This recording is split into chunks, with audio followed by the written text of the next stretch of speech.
I would pray to him. I would channel his energy. I would just ask to be around. I would pray to him. I would channel his energy. When did you feel it the most? Honestly, it was when it was on the platform. And we could only use it while the train wasn't running. Yeah. And tons of extras, limited takes, one camera. But that's where his presence was around me the most, I think, at the platform for sure. And it was,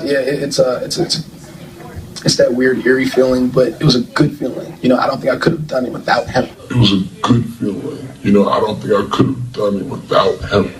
Being there. Him, Oscar. Oscar, yeah. The energy of Oscar. Oscar's presence, for sure. Yeah. I have a process. I'm not like one of these, some people have met this or that. I just did whatever I felt I needed to do or whatever I felt was right in the moment, step of the way. So it was no real plan. I didn't have an escape plan either. So like every day was just going into this place and I just tried to stay there as long as I could. And then when it was all over, I think just being in that kind of that mind state, that real unapologetic, just real whatever all the time, kind of kept it caught up with me and I got a little depressed. It was tough for me for a minute. Really? Just readjusting to being around the people that care about me, getting that love that I shut out for a long time. Like I shut out love. I didn't want love and affection. I wanted to be in this lonely place as long as I could and kind of capture the essence of what Eric, Stevens was, what Killmonger was. So when we wrapped the film, I'm like in my mind, it's like, okay, cool, go back to, regular life, get back to LA, be cool. But it was a little tough for me at first to kind of like accept. It was hard just to lay him down and be done with it. Yeah. How did it take you a while? It took me,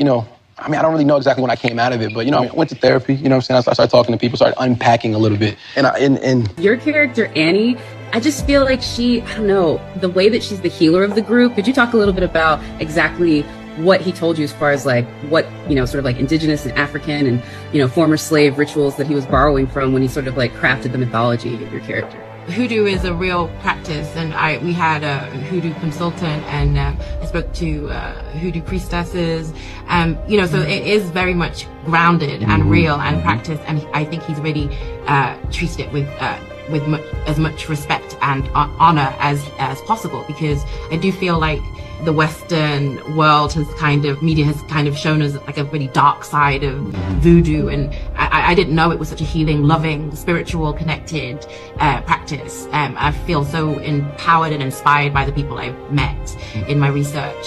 So yeah, she's very real, and that practice is very real, I guess. Hey family, welcome to The Truth is Exposed, and in this video we're going to be talking about the movie Sinners and its occultic influence. It's not hard to see why these people are so successful in their acting industry, because they allow devils to come into them and act through them. One of the things that this movie promotes is witchcraft and voodoo.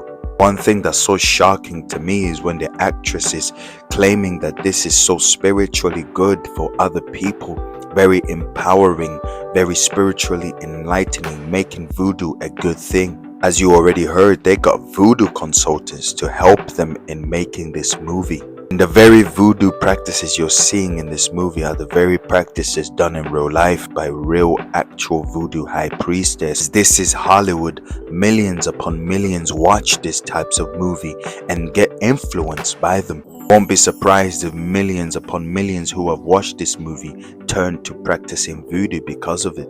As this is a Christian channel, I challenge you not to watch this movie, but to stay separate. The Bible teaches us that we need to be separate away from sin and live in righteousness. I challenge you to live in righteousness, set apart from the world, set apart from the filth, and holy to God. That's it for this video. But if you found this video insightful, make sure you subscribe and like and comment as well. Thank you very much, and I'll see you in the next one. Bye-bye.